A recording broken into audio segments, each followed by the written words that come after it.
spook gets Count Drahoon here again with another episode of Count Drahoon's Festival of Fright. Tonight's film, VHS.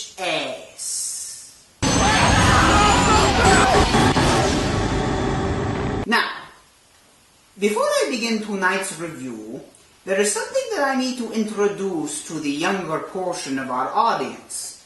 This is called a VHS tape. This is what we used to watch movies on many centuries ago, before you had DVDs, Blu-ray, Netflix, or whatever else you youngsters are into nowadays. Now, VHS centers on a group of burglars who are hired to steal a very rare VHS tape from some old dark house. But what they find when they go upstairs is something more frightening. They find a collection of VHS tapes that contain things that range from the diabolical to the supernatural. And they also find a dead old man in the room, but I don't want to spoil anything for you. Now, when I first watched this movie, I was terrified. I thought it was real. I'm a vampire, folks. It's not hard to believe things like that. But I was told that was just the style in which the movie was shot in. And I was very, very impressed. The movie is broken down into 5 different segments. It is each directed by one director, but no more than 2 directors. So if you do the math correctly, the number comes out to about 10 directors. And all of them are horror film's newest cutting-edge directors, such as Joe Swanberg, Adam Wingard, Ty West, just to name a few. I was told by a younger person that the format of this film is called a found footage. I rather like this format because it only enhances the already spectacular special effects and makes it look more real. Please let me in! Help me! Please get me out of here! Please!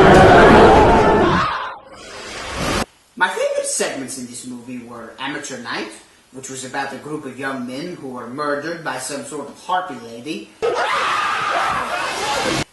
It sort of reminded me of my first wife. I also really liked Halloween 1998, in which a group of costumed young men stumble upon some sort of demonic cult.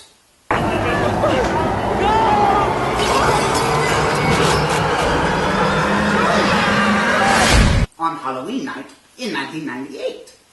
Also, I really liked the sick thing that happened to Emily when she was young. It was about Emily and some sick thing that happened to her when she was very young. Woman's haunted. It's not haunted. I felt this one was the more suspenseful out of all of the segments. Having said that, I feel that the filmmaker should have cut the movie down. I don't think it should have been a 2-hour-long movie. You see, some of these segments, they weren't bad, but they sort of lagged on, and they weren't nearly as original as the other ones. I felt the acting was good in this movie. However, I felt that the main characters used the F word way too frequently. And it just didn't help their case the fact that they were using drugs or they had some sort of other murderous, even perverted intentions. Can you get a shot of this? What's this camera? Of course, there was a lot of blood and gore, which I really like, clearly. But I just felt that there wasn't a whole lot of likable people in this movie. Of course, I think that that's sort of how the characters were written anyway.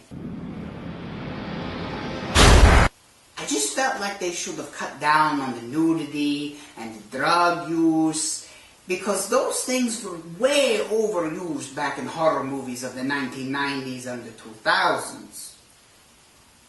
And I mean, come on, I'm an old-fashioned guy. We weren't nearly as vulgar as that in the old days, unless you count the Spanish Inquisition.